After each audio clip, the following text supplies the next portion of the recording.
I've also run into young people who have made statements like, I was born in 2000. I've never lived in a democracy. And what do you say to a young person who believes that? So I was born in Southwest Virginia, Galax, Virginia, actually in 1961. My father was the hospital administrator at Galax General Hospital. My mother was born in Roanoke, Virginia. Her parents were Italian immigrants. My father was born in Radford, Virginia, and his parents have been here pretty much since the Huguenots landed in the late 1600s. So I grew up in Christiansburg, Virginia, went to high school in Roanoke County, Virginia, before I ended up going to George Mason University in the early 1980s as a government politics major. In fact, I moved into the first dorm that was ever built on the campus of George Mason University in October of 1981, turning the simple act of moving into that dorm turned it from a commuter school into a university, and I was in that group of a few hundred students.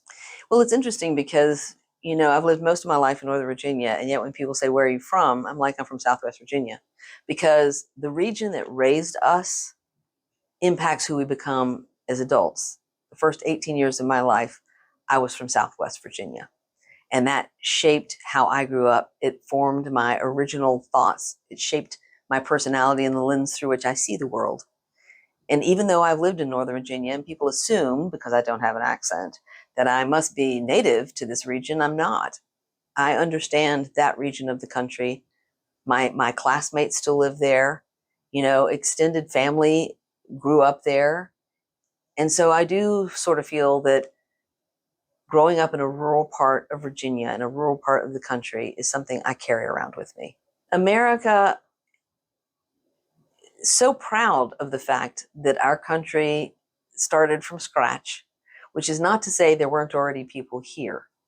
There were already people here, and there are certainly facets of our history that don't reflect well on the tenets of our founding documents, like the Declaration of Independence, in which we asserted that all men are created equal, a constitution that guarantees rights to everyone. And our history hasn't always reflected that, but it's aspirational. And I feel like over the last 250 years, we have striven to live up to the ideals of who we want to be.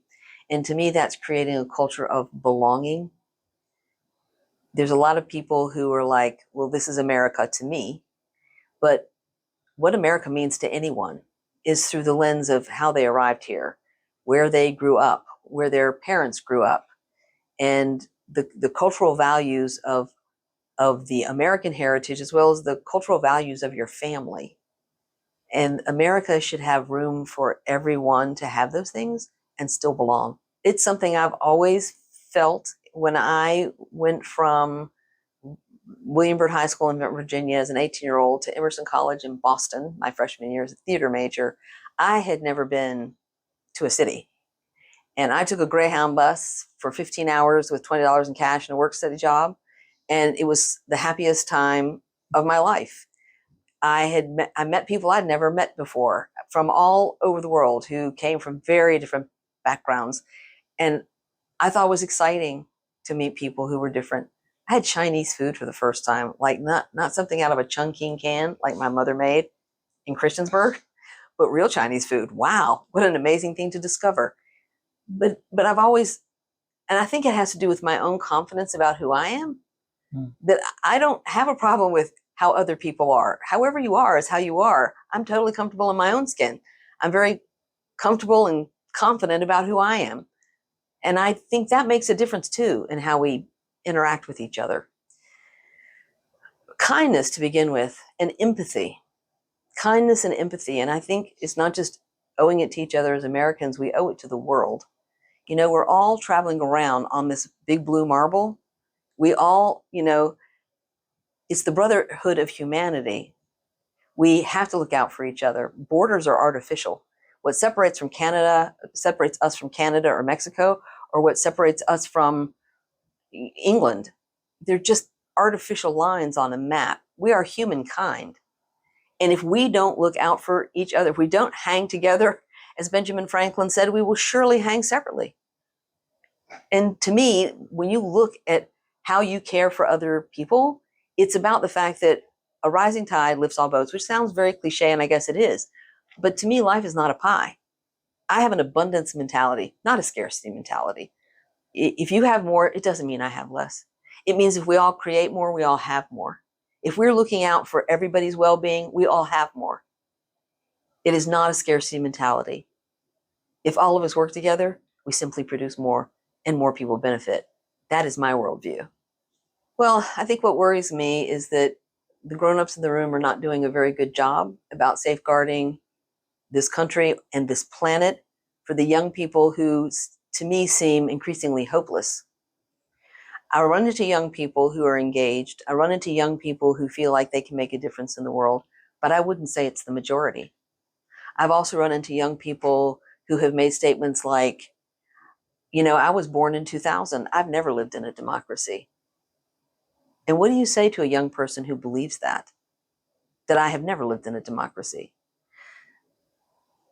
I'm a boomer. There was a responsibility we were given. I don't think we've done a very good job.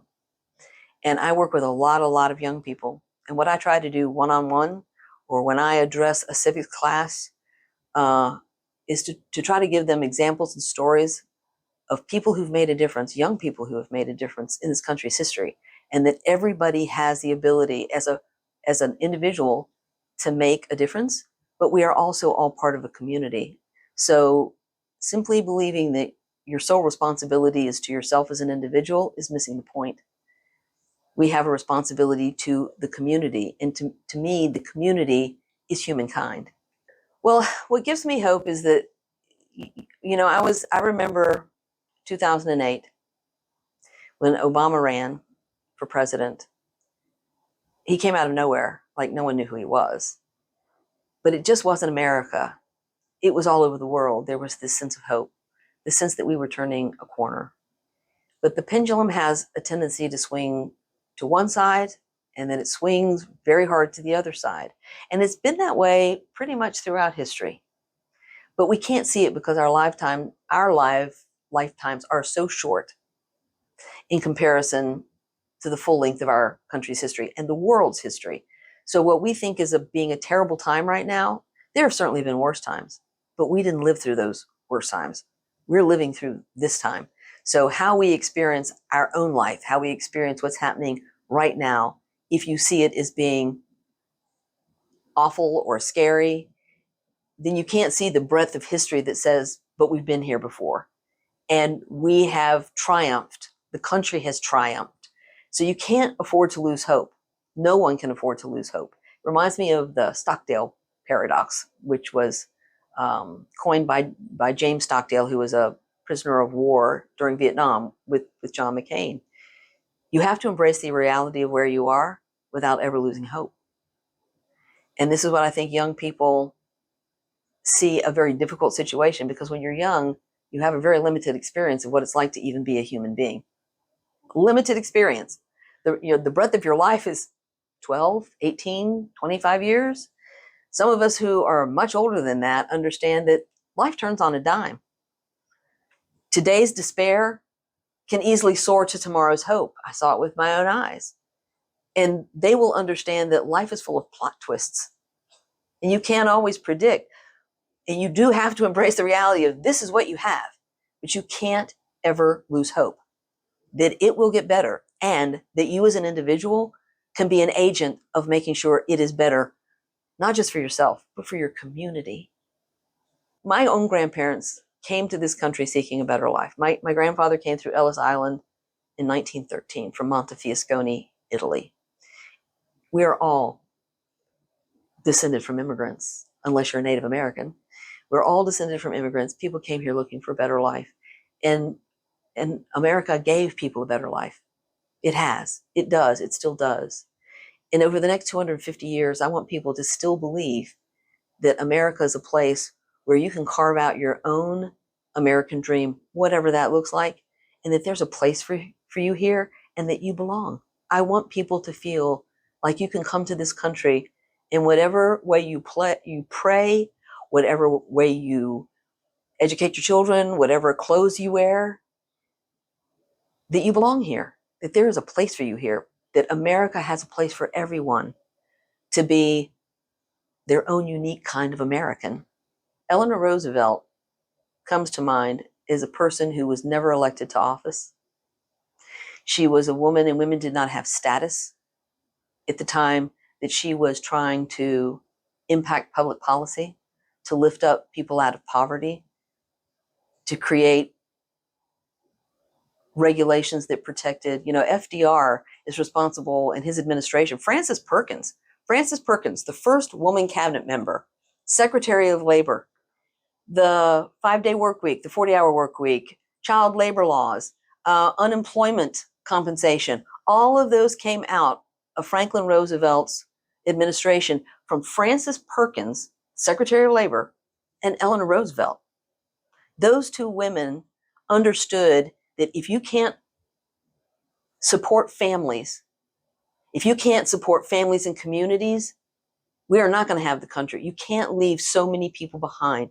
It worries me a lot that we have normalized hunger in this country. Hunger. Kevin Bacon was just on George Mason's campus on Sunday with his nonprofit, packing 35,000 meals for people in Fairfax County.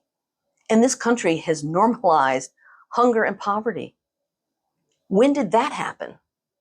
And why do people think handing someone food takes the place of giving somebody a living wage job so they can feed their own family? You ask, what should America be in the future? A place where whatever job you do, you can feed your family. And you are not just considered the poor and some sort of suck on the country's economy, because we have truly normalized a strata of people in this country that is not flattering to the ideals upon which this country was founded.